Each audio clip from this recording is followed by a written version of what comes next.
2050 ఇప్పటికి మనం మాట్లాడుకున్నాం. రేవంత్ రెడ్డి ఏం ప్రసంగించండి అనేది. ఇక మోడీ మాట్లాడిన మాట కూడా మనం ఇప్పటికి మాట్లాడుకున్న తర్వాత దర్జాగా కబ్జా ఎమ్మెల్యే కాలనీలో హెచ్ఎండిఏ స్థలాల స్వాహ మాజీ సీఎం ఇంటిని ఆనుకొని భారీ ఆక్రమణ బహిరంగ మార్కెట్లో దాని విలువ 30 కోట్లు ప్రహారీ నిర్మించి చుట్టూ సీసీ కెమెరాలతో నిఘా ఖాళీ స్థలాలకు ఇంటి నెంబర్ ఇచ్చిన జిహెచ్ఎంసీ. ఈ జిహెచ్ఎంసీ అధికారి ఎవరైతే ఇంటి నెంబర్ ఇచ్చిండో ఫస్ట్ గైనవే చర్యలు తీసుకోవాలి. ఖాళీ స్థలాలకు ఇంటి నెంబర్ ఎక్కడిది? కబ్జాను పట్టించుకొని హెచ్ఎండిఏ బంజారా హిల్స్లోని ఎమ్మెల్యే కాలనీ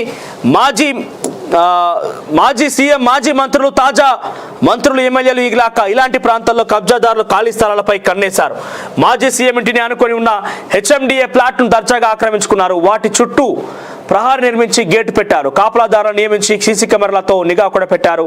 ఖాళీగా ఉన్న ఫ్లాట్లకు జిహెచ్ఎంసీ ఇంటి నెంబర్ కేటాయించగా కబ్జాదారు కొనేలుగా ఆస్తి పన్ను సైతం చెల్లిస్తుండడం గమనార్హం. ఇంత జరుగుతున్నా పట్టించుకోకుండా హెచ్ఎండిఏ మొద్దు నిద్రపోతోంది.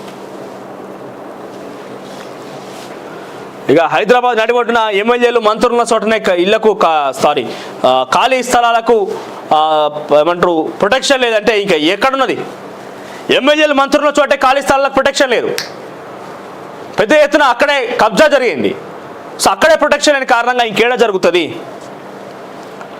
ఇక అంతరిక్షంలోకి అణ్వాయుధం ఆ దిశగా అడుగులు వేస్తున్న రష్యా కక్షలోకి పంపి అవసరమైనప్పుడు ప్రయోగం పేల్చితే ఐఎస్ఎస్ కూడా ధ్వంసమే.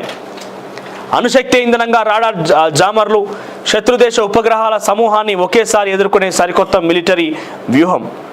అమెరికా ఎంపీ వెల్లడి నేపథ్యంలో తీవ్ర చర్చ. ఇదంతా ఉక్రెయిన్కు సాయం కోసం అమెరికా చేస్తున్న కుట్రే.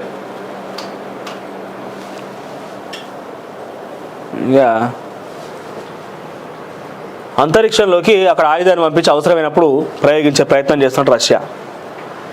వైద్య శాఖ అధికారులపై ఏసీబీ నజర్. అవినీతిపై పెద్ద ఎత్తున ఫిర్యాదుల ఫలితమే. సుదీర్ఘంగా ఒకే చోట పాతుకుపోయిన అధికారులపైన ఎక్కువ.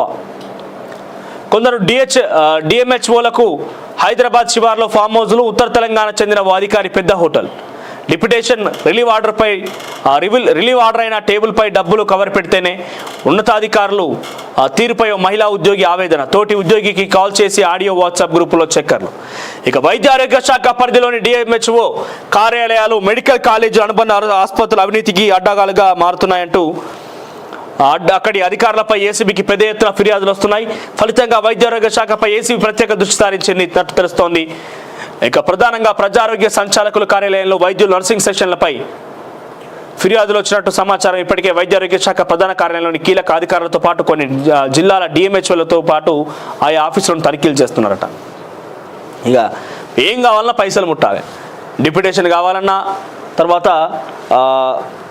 రిలీవ్ ఆర్డర్ కావాలన్నా, ఏం కావాలన్నా పైసలను ఆరోపణ నేపథ్యంలోని ఇక్కడ చూస్తే కొంతమంది డిఎంహెచ్ఓలకి హైదరాబాద్ శివారు ప్రాంతాలలో పెద్ద పెద్ద విల్లాలు ఉన్నాయట. ఒక అధికారికి అయితే నేరుగా ఒక పెద్ద హోటల్ ఉన్నదట. ఉత్తర తెలంగాణకు సంబంధించిన అధికారికి పెద్ద హోటల్ ఉన్నదట. సో ఇష్టానుసారంగా ఎట్లా సంపాదించే ఆస్తుల విషయంలో ఏసీబీ నజరేసిందట. వాళ్ళ మీద కూడా విచారణ చేసే అవకాశం ఉంది.